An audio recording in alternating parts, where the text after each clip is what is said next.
con gusto. Arturo, buenas tardes. Sí. Buenas tardes, Julio, como siempre, un gusto saludarte y saludar a mi buen amigo Arnoldo Cuellar, que está allá en León, Guanajuato, por lo que alcanzamos a ver ahí en su estudio.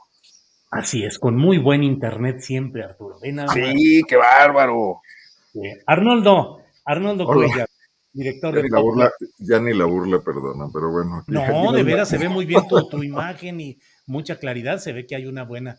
No. Saludos, Arnoldo, buenas tardes. Ya me puse de acuerdo con el señor Slim y creo que las cosas van mejorando paulatinamente y poco a poco. Espero que el presidente haga lo mismo con algunos de sus interlocutores. Saludos Sí. a los dos. Un gusto. Platícales de nosotros también al señor Slim para que también nos tenga una buena corriente de internet, un buen servicio. En fin, bueno, seguramente en un ratito más debe estar por llegar ya el camarada Temoris Greco. Ya está por ahí conectándose. Pero Arnoldo, comienza, por favor, por decirnos cómo has visto todo este tema en lo general de lo que está pasando Rusia-Ucrania. Camarada Arnoldo Cuellar, dinos cómo ves todo este tema. No, bueno, el internacionalista está ausente, pero le entramos al quite. Mira, es una...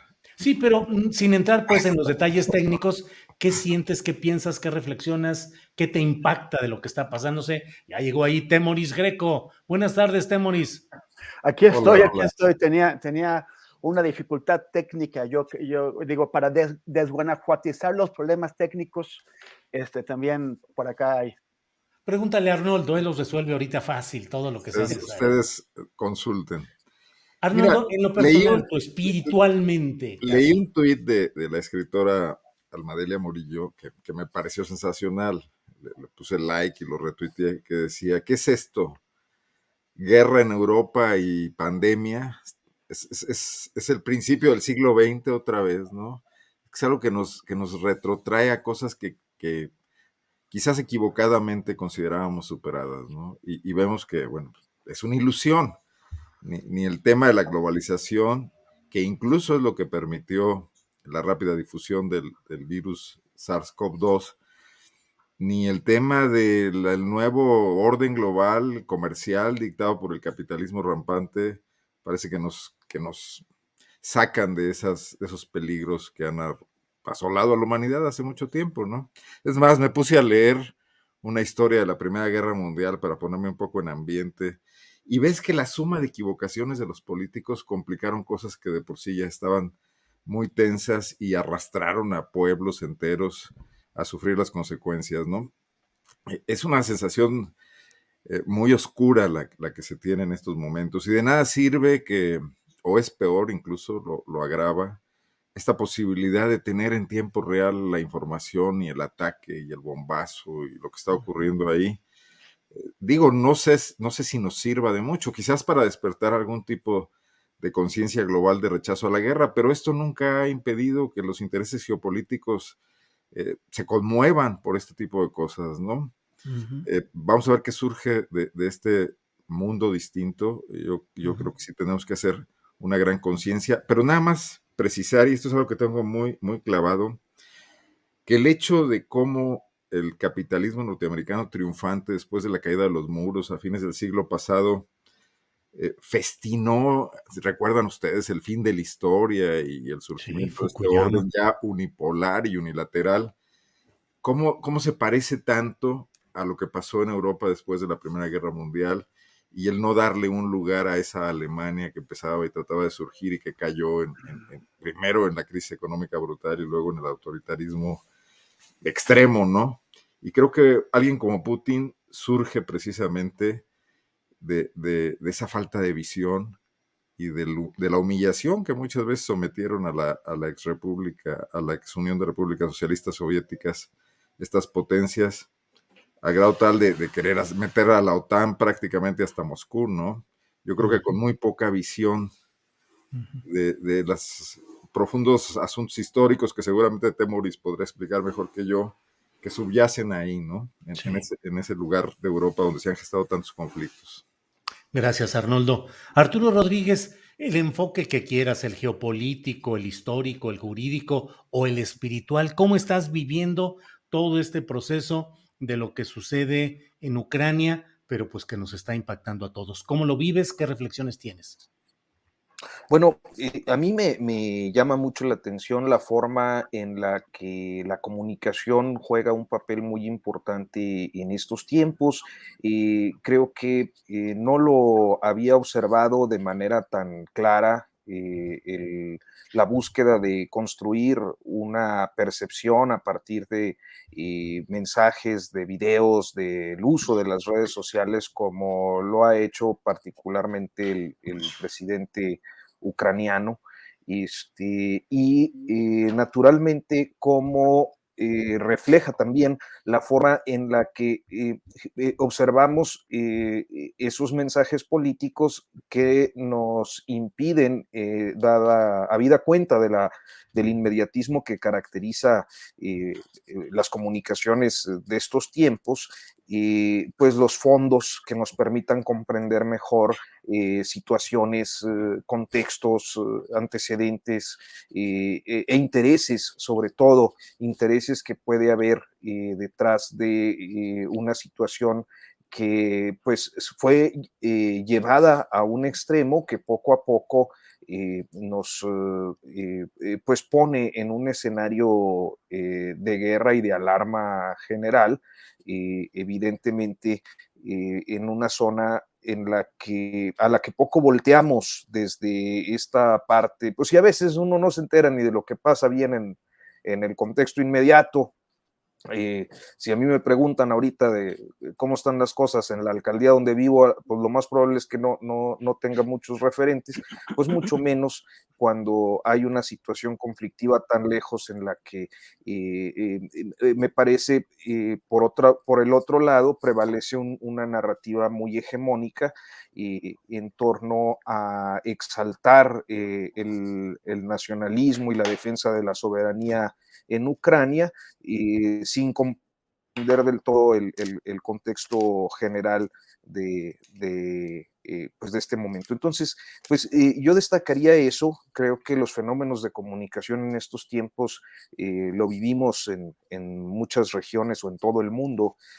Son hoy más que nunca deben ser pues motivo de una atención continua, generalizada, para no caer tanto en trampas como en sobreinterpretaciones. Y creo que efectivamente, pues aquí nuestro internacionalista y además un periodista que, yo siempre lo digo, Teboris es ese periodista que tiene las historias que a todos nos hubiera gustado vivir, las grandes coberturas alrededor del mundo, y naturalmente pues una visión y una perspectiva geopolítica más profunda y con una comprensión más clara de las cosas. Entonces creo que para el tema que nos ocupa será Temoris quien seguramente nos pues dé una perspectiva más amplia. Gracias, Arturo Rodríguez. Temoris Greco, por aclamación popular, quedas en el uso de la palabra y yo solo te preguntaría, cuando pase esto, lo que se lleve 1 año, 2 años, 10 años, no sabemos pues, pero cuando pase todo esto, ¿qué crees que te va a estar llamando más la atención? ¿Cuál sería el rasgo más relevante? Pero en general, danos tus impresiones, por favor, Temoris. Oye, yo pensaba que había desguanajuatizado los problemas técnicos, pero ¿dónde está Arnoldo? ¿Se nos escapó? Mira, ahí Sí. está. Sí. Va y viene, va y viene. Ahí está. Estoy cocinando un caldo de pollo y se me quema. Si no. Ándale. Oye, no nos des hambre, no nos antojes. ¿De qué nos voy a acordar? Yo creo que una cosa que vemos en cada conflicto y que también se ve en México, ¿no? O sea, los políticos y muchas personas y muchos observadores constantemente justifican o explican su toma de postura con base en principios. Principios, por ejemplo, uno, pues o sea, hablemos de los principios de la política internacional de México, que entre ellos, entre los principales está la autodeterminación de los pueblos y la resolución pacífica de los conflictos. Todos estamos de acuerdo con esos principios hasta que de pronto ya empezamos a encontrarle justificaciones para no estar, o sea, como excepciones o formas en que esos principios que son universales o que deberían ser universales, pues tienen limitantes. veo que hay en esta guerra de propaganda en la que nos encontramos, hay mucha gente que está interesada en comprender, disculpar y o justificar la actitud de Washington y de las potencias occidentales, o por lo contrario, tratan de comprender, disculpar y o justificar la postura de Moscú y de Vladimir Putin.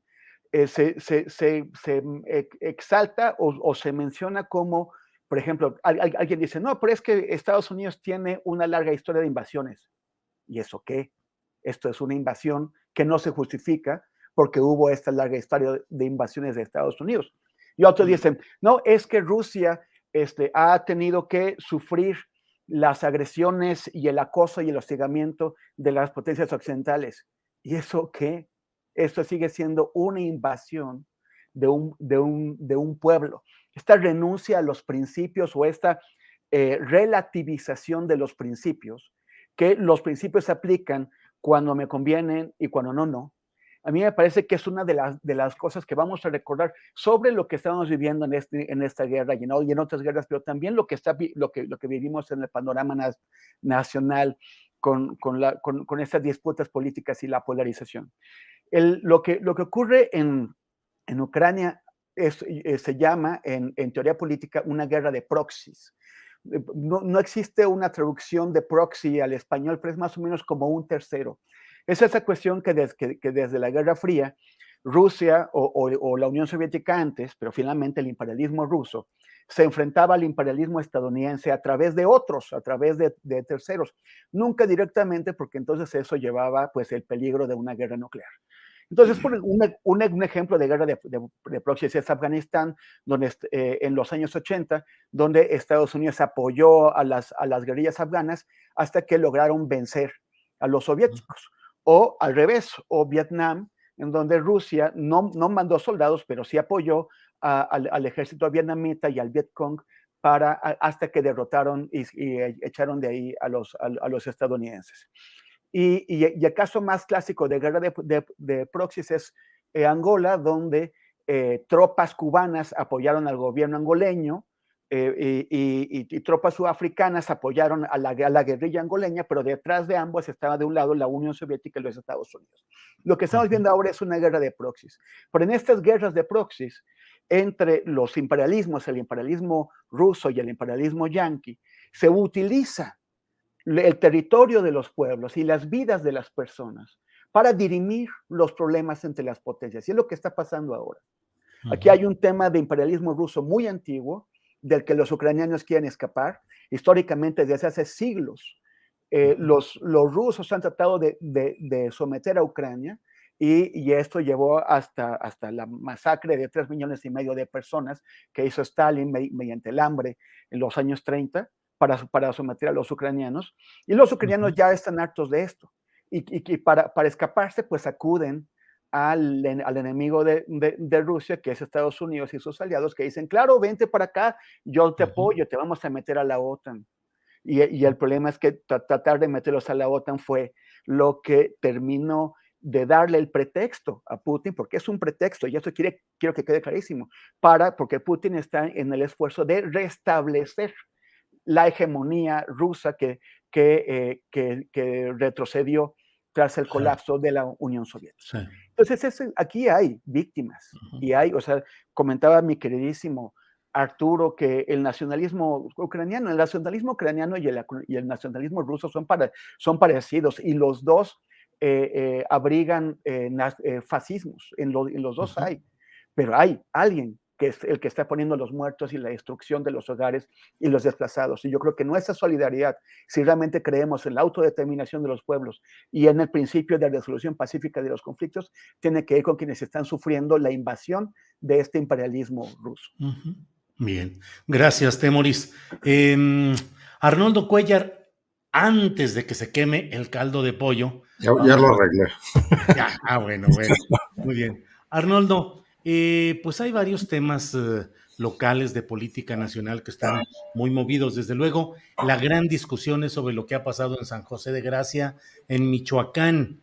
No hay cuerpos, no hay delitos, no hay las evidencias físicas completas, pero ¿qué sucedió? Y hay una palabra que luego nos van a desmonetizar en esta No la digas, oleada no la de digas, no la YouTube. digas. Señas.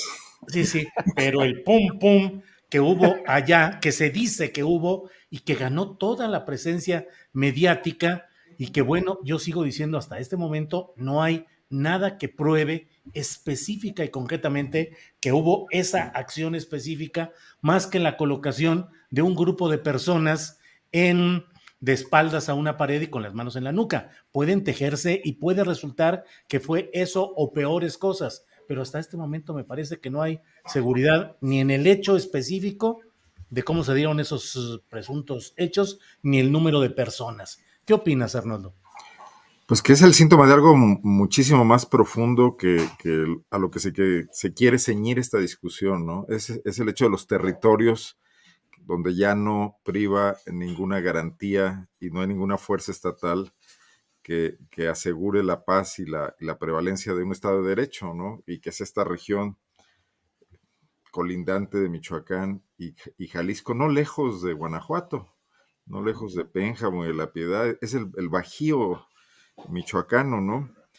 Eh, no sé qué haya pasado, me parece también muy equivocado equipararlo a Ayotzinapa por el error o la torpeza del presidente, que muchos van a enojar aquí, no nos van a desmonetizar, pero nos van a poner una buena tunda en el chat de hablar de esto, de la no existencia de cuerpos. O sea, hay actividad delictiva, hay grupos circulando con armas, disparando, hay una policía municipal que, lo dice el alcalde, por protocolo se hizo a un lado, se ve que no le avisaron tampoco a nadie, pero que también entiendes que no se pueden enfrentar a esta situación con las armas, la escasa disciplina, el escaso apoyo que deben de tener. Y esto nos habla de una población que está totalmente sometida al ir y venir de estos grupos en una situación que el Estado mexicano tendría que hacerse cargo, que no es nueva, que ya intentaron otros presidentes, Felipe Calderón y Enrique Peña Nieto, tratar de subsanar fracasando, ¿no?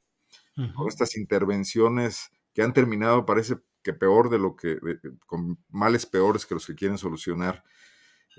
Yo creo que independientemente de la cantidad de homicidios que ocurrieron en esta jornada, de los que no sabemos nada, por lo menos se ven 2 cuerpos en una camioneta, ahí están ocurriendo homicidios a diario.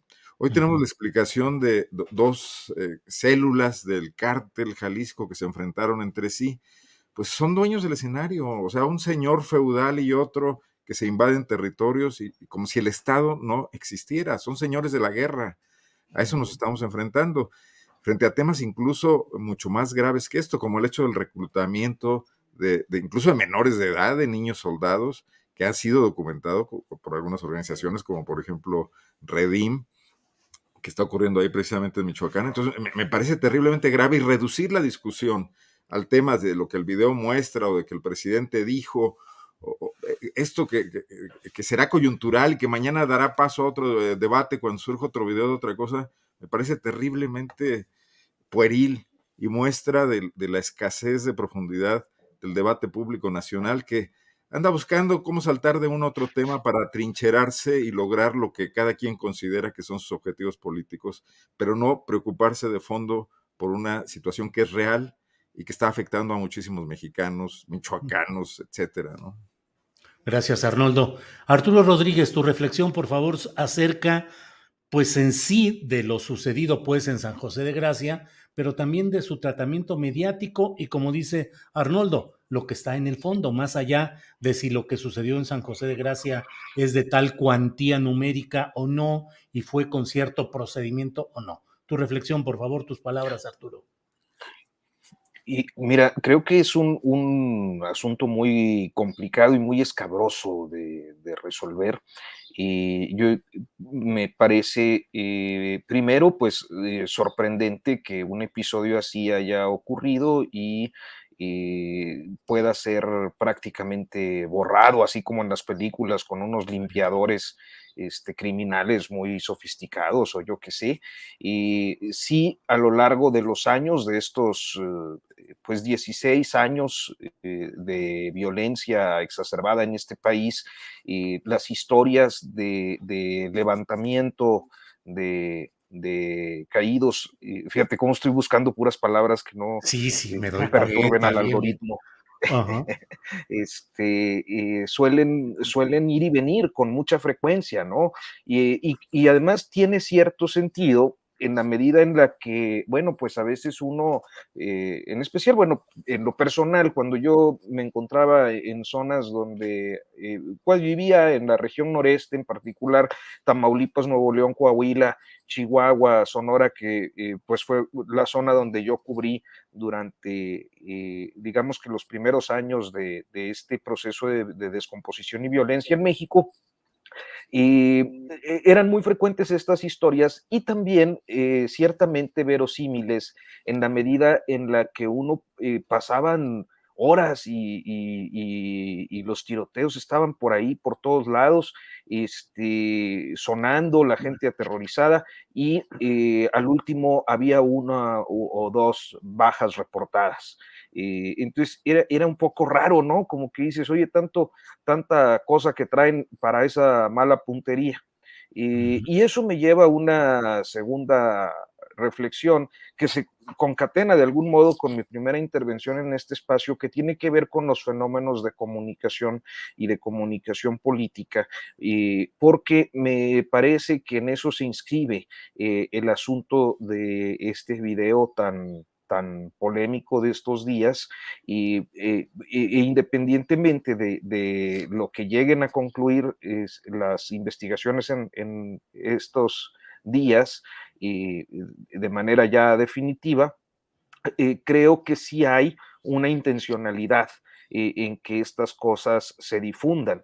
¿Cuál es? Yo lo desconozco, podemos aventurar un montón de hipótesis, pero me parece que en estos tiempos no podemos pues descartar los fenómenos de guerra psicológica y de condiciones inclusive de presión o de mensajes implícitos al Estado mexicano con sus diferentes órdenes y de gobierno para algún propósito naturalmente perverso. Yo lo inscribo un poco en eso y también, pues sí, como parte de una situación continua y generalizada de inseguridad, un Estado que ha sido incapaz de garantizar la seguridad de sus ciudadanos y que contiene el Estado mexicano en diferentes niveles, pues a personas que no me cabe la menor duda han alentado la percepción por una parte y por otra la situación de violencia que padece el país. Gracias, Arturo. Temoris Greco, ¿qué opinas sobre lo sucedido en San José de Gracia, el manejo mediático que se dio, lo que está en el fondo y el volumen, me parece a mí legítimo, pero bueno, el volumen legítimo de la preocupación, no necesariamente la partidizada o con sentido electoral, pero sí la preocupación general sobre lo que está sucediendo, pues no solo ahí en esta parte de Michoacán, sino en muchas partes del país? Temoris, por favor. Bueno, pues hubo esta exageración o esta manipulación de datos no comprobados al estilo al que ya estamos acostumbrados. Esto, pues, no creo que le haya sorprendido a nadie que lo hayan hecho así. Lo que me llama la atención es el manejo del asunto, el manejo en términos de comunicación de este asunto por parte del gobierno. Porque de pronto veo una disputa por si fue un fusilamiento o no. Y se dice que no dispararon de manera sincronizada, sino que el rival del pelón, que el pelón es el que llegó con su grupo de guardaespaldas a este funeral y que fueron asesinados aparentemente, pues según esta versión oficial, el primero, el rival del pelón, le disparó a él y luego ya sus compañeros, los del rival, les dispararon a los demás hombres así como por reflejo. Pero, ¿y esto qué? O sea, si fue un fusilamiento en forma en donde alguien dijo, apunten, disparen, Ujú. fuego, o no, a mí me parece que es poco relevante y es como, no sé qué es lo que están disputando ahí, porque finalmente es la ejecución a sangre fría de lo que parecen ser, hay que verificar la cifra o ellos tendrán que verificar la cifra, pero en principio se mencionan 17 personas, incluido el pelón. Ahora, esto ocurre sí en un escenario de vacío de autoridad, pero ¿por qué se produce ese vacío de autoridad? A mí me llama la atención. El tipo el pelón, se supone que fue que violó la prohibición o la amenaza que existía de muerte sobre él, Ujú. de no ir a San José de Gracia. Y lo hizo porque murió su madre y él quiso asistir al funeral y para hacerlo fue acompañado, según parece, de una fuerza de 16 hombres, que asumo que venían armados, porque si no, entonces, ¿para qué los llevas? Claro. De 16 hombres. Y esos hombres pues fueron sometidos por una fuerza superior que es la que supuestamente los asesinó. ¿Cómo se pueden mover desde Colima hasta este pueblo, en Michoacán? 17 hombres armados sin que se den cuenta las autoridades, sin que los intercepten, sin que se pregunten qué va a pasar, sin que digan, uy, sin que haya un trabajo de inteligencia que sepa que el desplazamiento de una fuerza, de un grupo, hasta una población como esta, que está tomada por el grupo contrario, que no se prevea que va a haber un enfrentamiento. ¿Cómo pueden movilizar el grupo que estaba en control de San José de Gracia a una fuerza tan superior a los 17 hombres que estaban ahí, como para no darles ninguna oportunidad de responder? Ujú. Y todo esto ocurre y pasan horas y horas y horas sin que intervengan las autoridades, sin que ni siquiera se dé noticia, sin que la policía local dé noticia de lo que había pasado. Esto abona a esta sensación de que hay sectores dentro del aparato del Estado mexicano que permiten que esto ocurra, que no movilizan a las fuerzas del Estado mexicano. Ya lo habíamos comentado, por ejemplo, con el tema de Aguililla. Durante Ujú. cuántos meses, más de un año, los habitantes de Aguililla estuvieron reclamando la protección del Estado sin que esto se diera, sin que ocurriera. Y durante cuánto tiempo estos grupos armados estuvieron actuando con tácticas de terrorismo sin que interviniera el Estado mexicano. Aquí Ujú. hay, más allá de un problema de capacidades del Estado, sino de la indecisión del Estado para actuar o de una obstaculización interna para que el Estado aplique su fuerza. Claro. Bien, gracias, Temoris.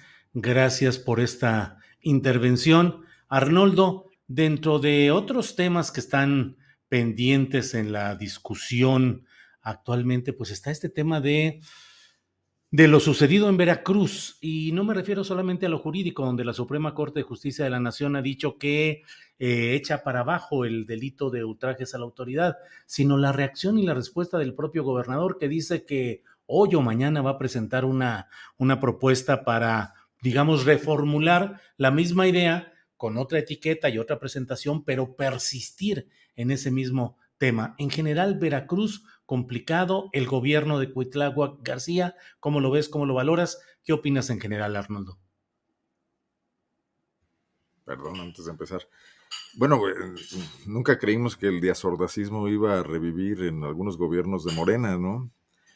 Cuando creíamos que venían movimientos de izquierda a tomar el poder con todo y sus problemas de operatividad política, pues nadie imaginó que iban a recurrir a este tipo de argucias más propias de la derecha mexicana, ¿no?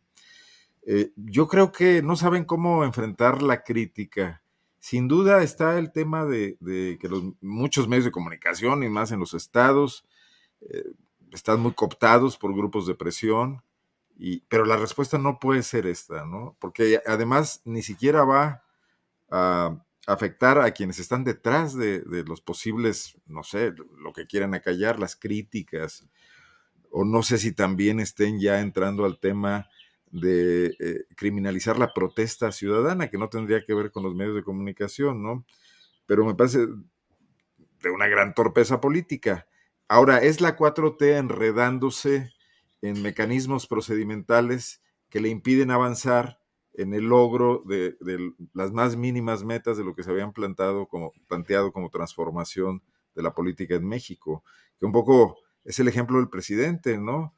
Eh, Peleado con Loret de Mola y Carmen Aristegui y dejando de ver la gran cancha, el gran escenario donde hay intereses mucho más profundos y está un poco como Putin en Kiev, ¿no? Enredado en escaramuzas.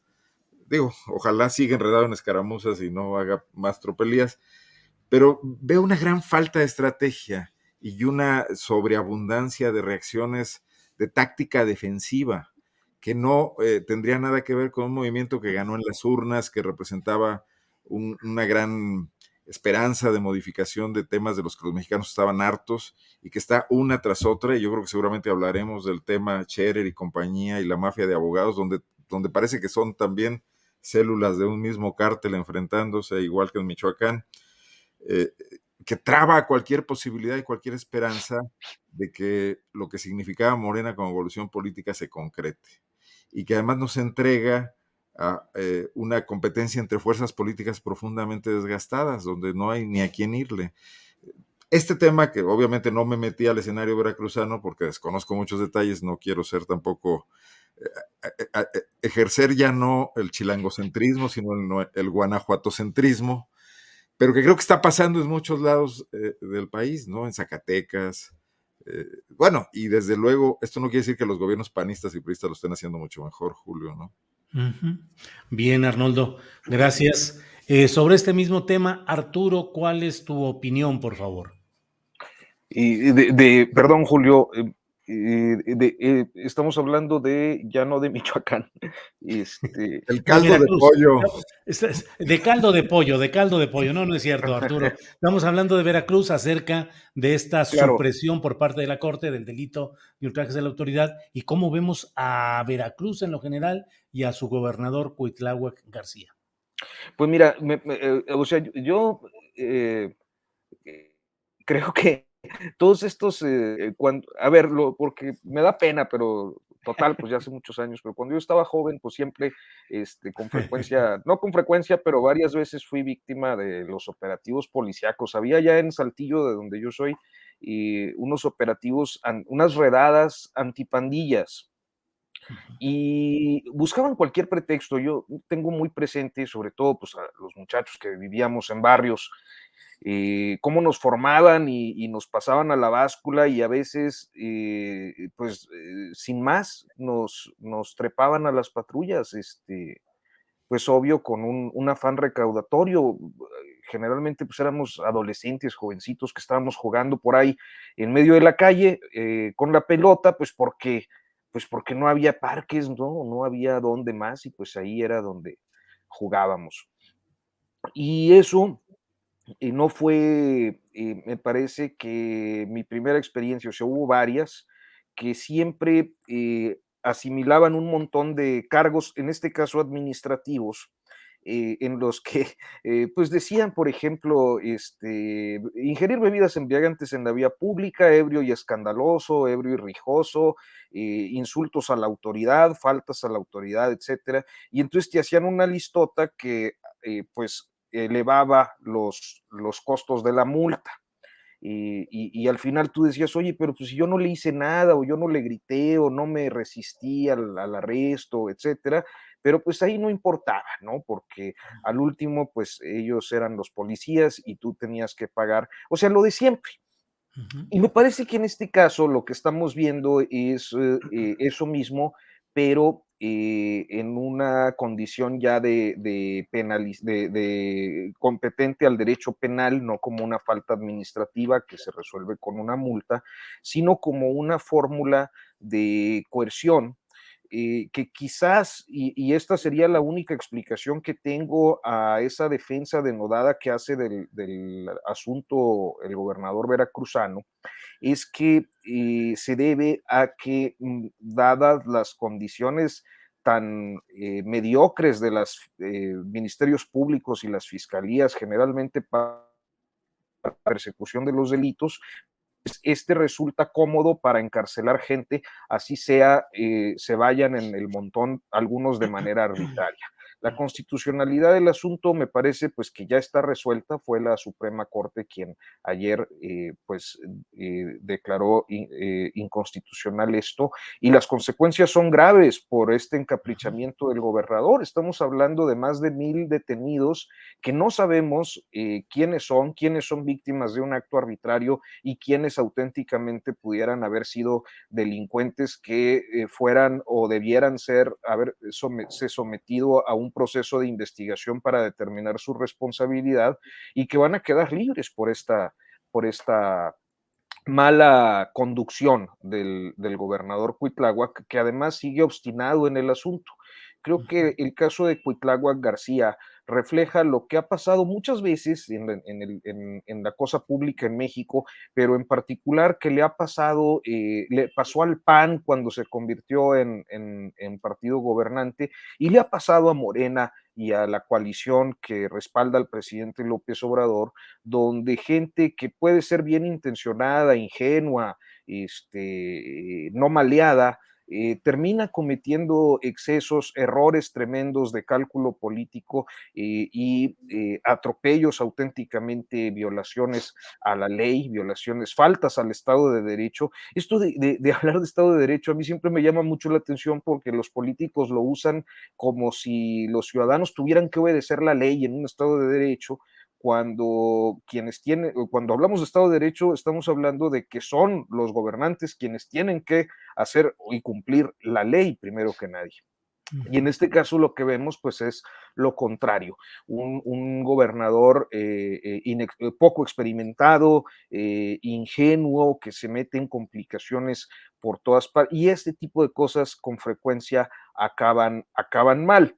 Entonces, pues eso es lo que veo en este momento en el caso de Veracruz, con este asunto y con otros, pero bueno, en particular con creo que las consecuencias de este encaprichamiento, yo no tendría elementos para pensar por qué otra razón está obstinado. Este encaprichamiento pues va a tener consecuencias funestas para ese estado. Gracias, Arturo Rodríguez. Temoris Greco, ¿cómo ves este tema en sí? Pues el encaprichamiento, como dice Arturo, de mantener finalmente la postura, pero algo que también se ha planteado ya por parte de Arturo y de Arnoldo, esa contradicción, digamos, o esa falta de continuidad doctrinal en administraciones, pues supuestamente de izquierda, como debería ser la de Veracruz con Cuitláhuac García, y que sin embargo se empecinan en este tipo de señalamientos jurídicos, de proclividades de castigo a la población, que pareciera ir en contra de lo que debería postular gobiernos de izquierda. Temoris, por favor, tu punto de vista. Pues es que se quedaron sin el delito de portación de armas. O sea, ya no es tan fácil que, o sea, durante muchos años, muchas décadas, la incapacidad de la policía para hacer su trabajo debidamente, para reunir las pruebas que le hacen falta para meter a la cárcel a alguien, pues siempre lo que hicieron fue acusar a alguien de llevar armas de uso prohibido, o le sembraban droga, que es lo típico. Pero recientes reformas legales han cambiado eso, ya no es tan fácil. Y entonces necesitan otro truco. Necesitan ahora acusarlo de ultrajes a la autoridad.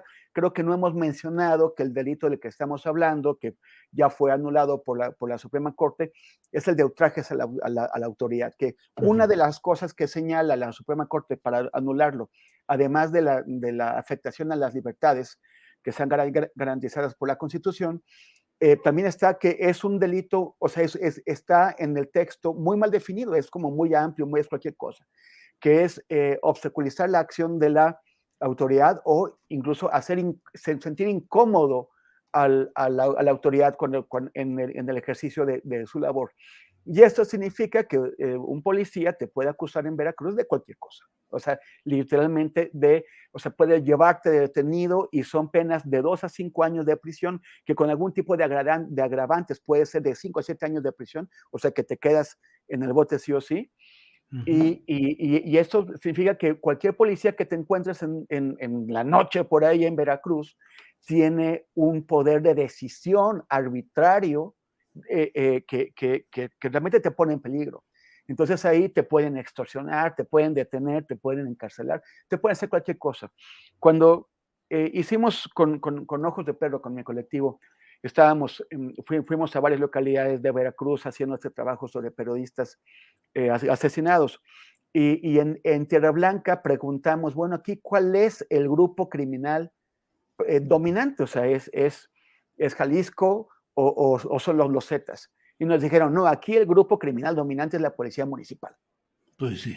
En esa misma época, Arturo Bermúdez era secretario durante el gobierno de Duarte. Arturo Bermúdez era el secretario de Seguridad Pública, y el secretario de Seguridad Pública está ahora en el bote porque él comandaba un escuadrón de la muerte que se dedicaba a secuestrar personas y luego las asesinaba.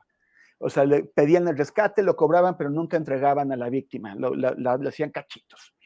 Entonces, ese es el tipo de agentes municipales y estatales que el gobernador Cuitláhuac García pretende que tengan gran poder de decisión sobre las personas. O sea, no sería solamente irresponsable y autoritario si tuviera una policía eficaz, decente y honesta. No, tienen unas policías que no han sido limpiadas y que están repletas de criminales. ¿Qué demonios se imagina el gobernador al tratar de poner a los habitantes del estado de Veracruz y a quienes visitamos el estado de Veracruz en manos de esas personas? Gracias, Temoris. Bueno, son las 2 de la tarde con 45 minutos en Astillero Informa y en esta mesa sobre periodismo. Así es que vamos a entrar a algunas otras cosas. Arnoldo, déjame incorporar este tema que puede parecer eh, pues muy frívolo, pero no deja de establecer la relación política de algunos personajes con su audiencia. La alcaldesa de Cuauhtémoc en la Ciudad de México aventando pelotas con billetes amarrados ahí acomodados en la pelota para que la gente brincara y viera si le llegaba la pelota con su billete de a 500 pesos. Hoy en 2 ocasiones han buscado a declaraciones de la señora Sandra Cuevas, la alcaldesa de Cuauhtémoc en la Ciudad de México, pero pues se ha negado y ha tratado de escabullirse por todos lados, pero no deja de ser como un exceso ya de la frivolidad y la ligereza. ¿Qué opinas, Arnoldo? Bueno, es que no conoces al alcalde de Guanajuato, Alejandro Navarro, seguramente. ¿Qué hace? A ver, platícanos. Bueno, acaba de mandar a toda la fuerza municipal y a las estatales a escudar o escoltar, vigilar la inauguración de la tienda de un famoso rapero guanajuatense, que si no han oído hablar de él, no los culpo, que se llama Santa Fe Clan, Uh-huh. que ya ha hecho varias hazañas como atascar de público hasta los excesos la Feria de León, y bueno, aquí es muy famoso en la región. Además tiene un gran contacto con el público, y el alcalde Alejandro Navarro del PAN se retrata con él, va a sus conciertos, ha ido fuera del estado, a Nuevo León, a Monterrey, a otros lugares. Pero bueno, no solo eso, es el alcalde que quiere construir el nuevo Museo de las Momias, que es un gran negocio, que las usa como marketing del municipio y las lleva al rally y a la Feria de León, etcétera, como si fueran suyas. Pero parece una nueva estirpe de políticos. Además ganó su reelección y además es tiktokero. Entonces hay ahí unas agencias que están haciendo el gran negocio de la vida, que toman ejemplos, no sé si de Samuel García y su esposa, para venderles a los políticos ahora una nueva forma de conectar con sus audiencias, que ni siquiera son audiencias políticas, pero que les traen fama y los posicionan, les dan recordación de sus nombres, y que luego parece que en algunos casos hasta funcionan electoralmente. Eh, por si faltara en la frivolización de la política que tenemos, ¿no? pero bueno, nadie se está haciendo cargo de esto, no los partidos políticos. Bueno, recordemos el episodio Palazuelos, que terminó mal para Movimiento Ciudadano, pero que estaban enganchadísimos a llevarlo adelante. Sin duda esta mujer no lo hace sin pensarlo, sin duda lo mide y calculan que el beneficio puede ser mayor que el costo en las cosas que ellos buscan, que no es dar resultados ni gobernar bien. Nadie está pensando en gobernar bien. Lamentablemente, nadie. Y aquí incluyo al presidente de la República, porque si la mitad de las situaciones que el presidente en sus mañaneras establece como posibles ilegalidades o complicidades o corrupción las persiguiera el Ministerio Público mínimamente, tendríamos otro panorama y no nada más esta especie de columna política en la peor tradición mexicana en la que a veces se convierten los monólogos del presidente, ¿no?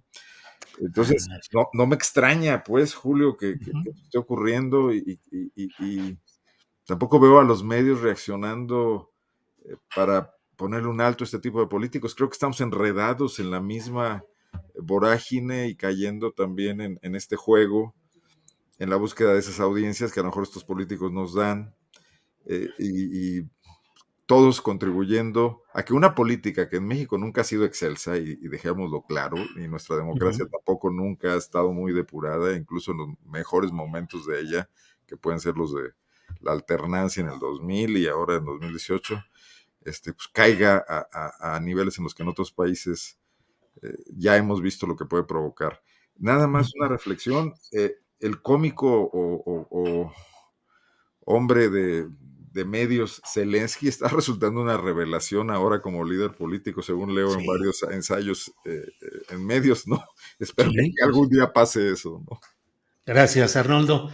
Arturo, estamos hablando de cómo la frivolidad, la ligereza, el impacto mediático, aunque originalmente pueda parecer negativo, termina ayudando a ciertos políticos. Ya dice Arnoldo, habla del propio presidente de Ucrania, que comenzó, que fue comediante, que fue director y dueño de empresas productoras de contenido ligero. Hemos visto a Palazuelos, hemos visto a Donald Trump, hemos visto, y ahora tenemos a esta alcaldesa de Cuauhtémoc, Cassandra Cuevas, arrojando pelotas con billetes de a 500 pesos pegada a esa pelotita. ¿Qué sucede? Finalmente, lo que nos está interesando en estos momentos es el ruido, el escándalo, la ligereza, suceda lo que suceda, y eso termina beneficiando las figuras de esos políticos que dicen el escándalo que sea, pero estar en boca o en atención de la gente en general. Arturo.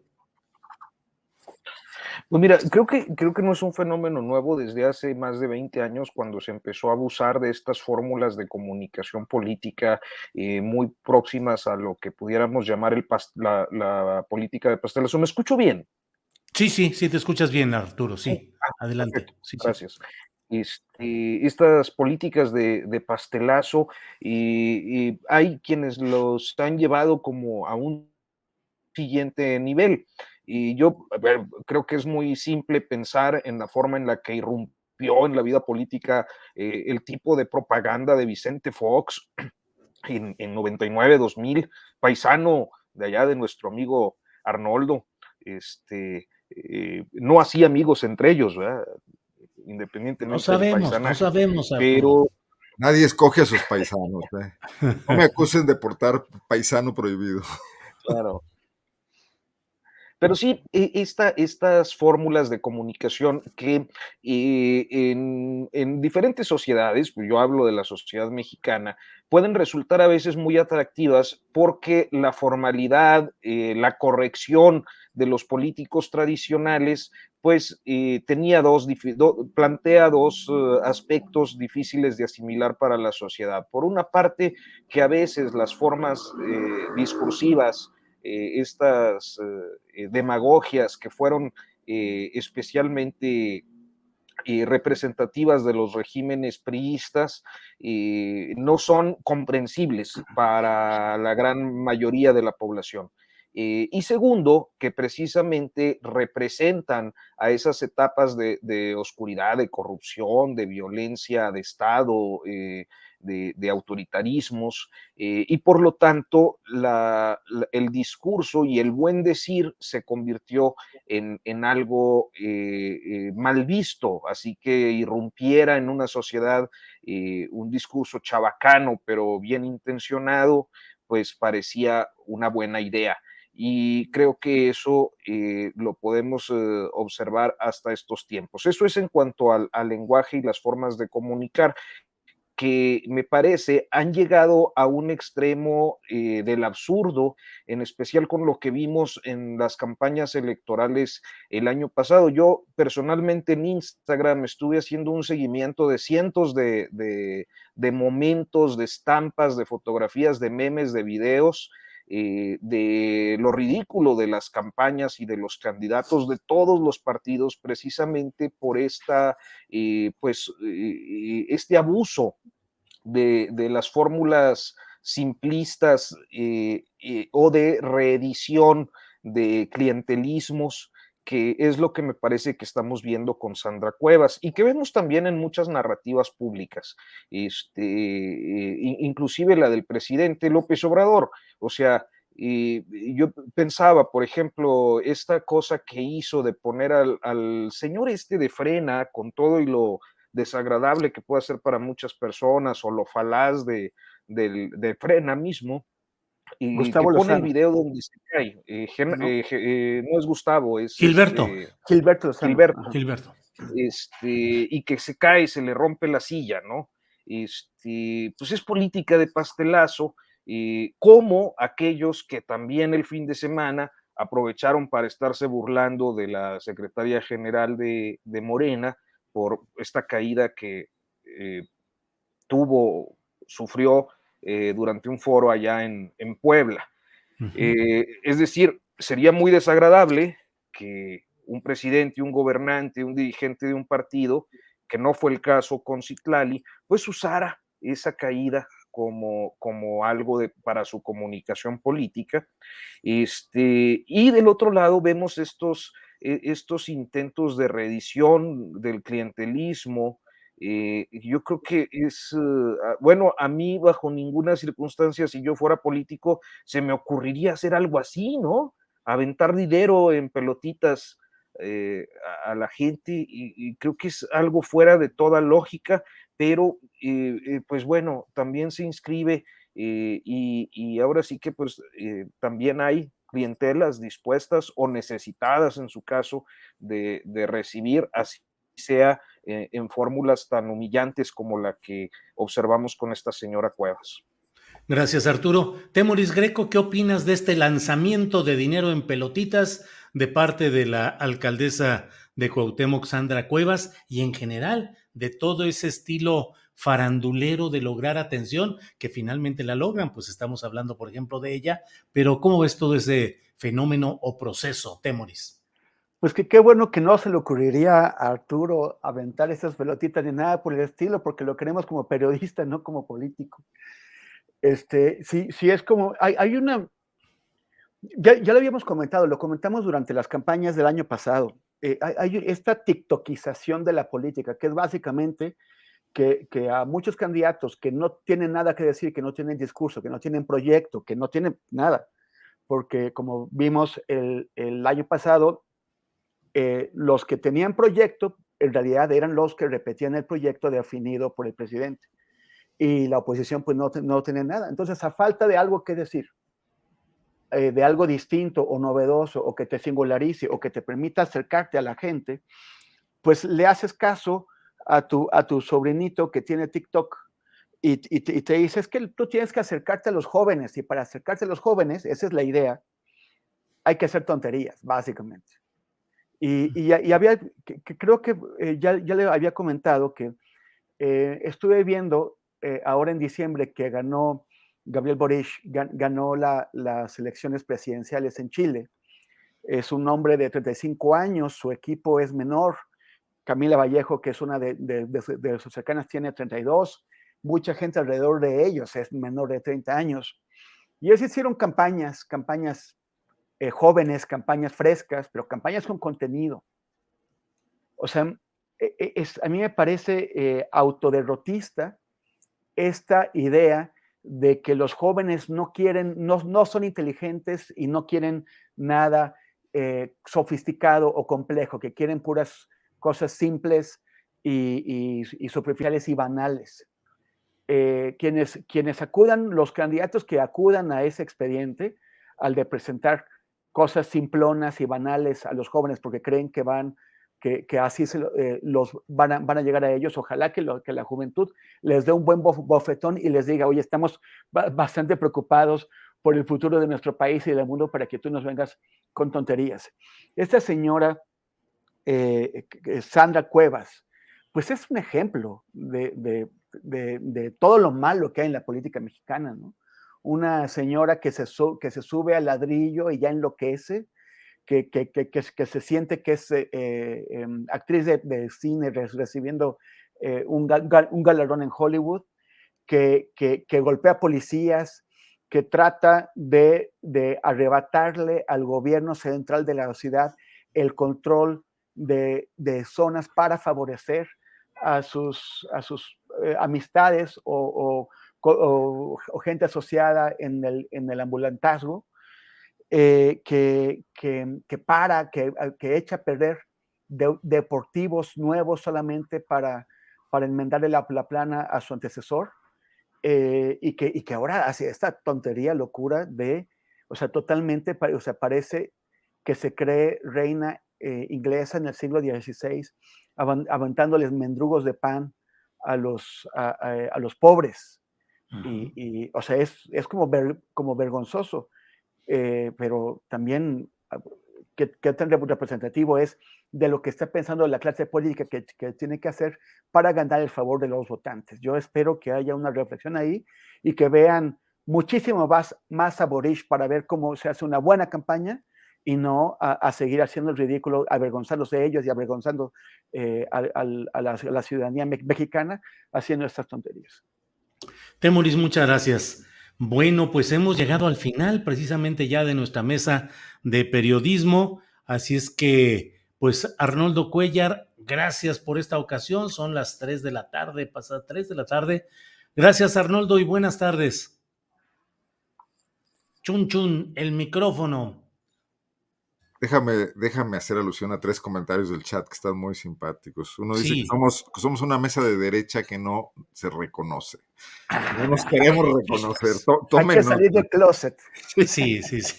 Otro internauta dice que mi ego no cabe en la pantalla, lo cual lo tomé por un elogio a la calidad de mi internet.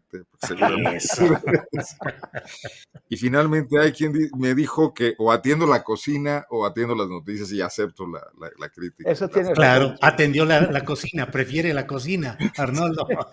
Gracias y saludos a todos. A ti, al contrario, Arnoldo. Arturo Rodríguez, como siempre, muchas gracias por la participación de hoy. Gracias, Julio, gracias, Temoris, Arnoldo. Fíjate que decía yo, la política del pastelazo, nada más añadiría, es también una suerte del sube Pelayo sube, ¿no? Ese programa muy humillante. Creo que a veces en estos procesos clientelistas, veía yo una pregunta en el chat que si repartir dinero no eran también programas sociales. Pues sí es un programa social cuando tiene unas reglas de operación, cuando tiene un marco jurídico, cuando el acto de autoridad está fundado y motivado en la ley. Pero esto de las pelotitas yo no creo que tenga, hace unos días, Julio, dabas una explicación muy clara y contundente sobre lo que puede y no puede hacer, fue algún viernes, quizás el antepasado, lo que puede y no puede hacer un gobernante, el que sea. Y lo que puede hacer es lo que dice la ley y lo que no puede hacer es lo que no dice la ley, ¿no? Es así de sencillo.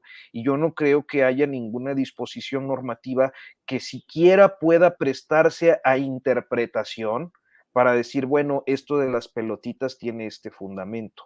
Veía también comentarios muy interesantes que decían, sobre las implicaciones fiscales y el origen de ese dinero, pues sí, también también las hay. Yo creo que plantea muchísimas dudas.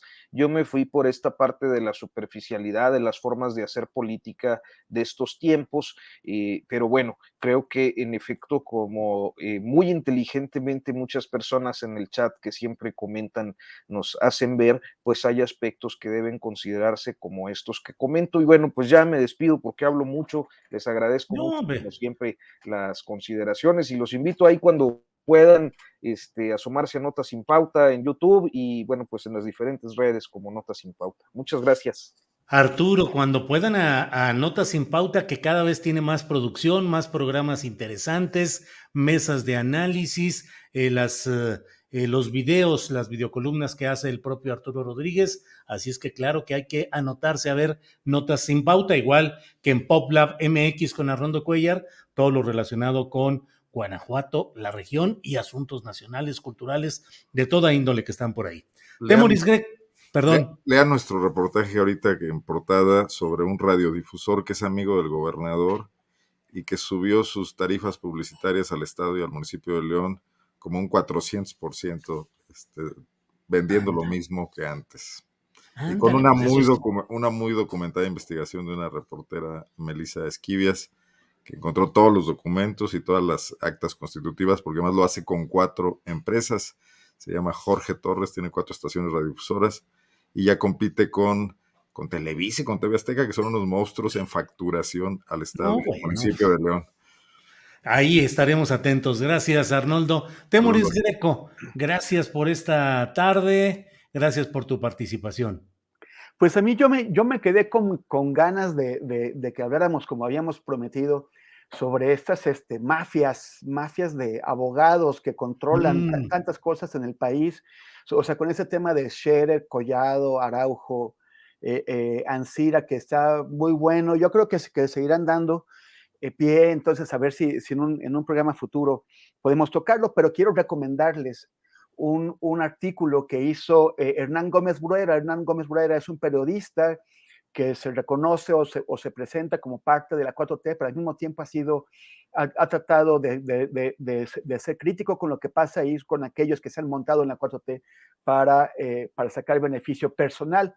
Y hace unos días, como unos 5 o 6 días, publicó en su página web, porque lo corrieron del Heraldo de México por insistir en escribir sobre Julio Scherer. Sí. Publicó hace como 10 días, lo pueden encontrar en su página web, la de Hernán Gómez Bruera, un artículo bastante detallado, tiene hasta un diagrama muy interesante que se llama algo así como la red de tráfico de influencias de Julio Scherer, y ahí pone las relaciones en este cuadro, las relaciones de Julio Scherer con distintos bufetes de abogados y víctimas, porque esos son negocios de millones y millones y millones de pesos, claro, que es básicamente tráfico de influencias. Entonces, bueno, pues que lo puedan checar e invitar, como siempre, a que me sigan en redes, como @Temoris, en Twitter y en Instagram, y en Facebook como facebook.com/Temoris. Muchas gracias, Julio, Arnoldo, Arturo. Nos vemos la semana que viene.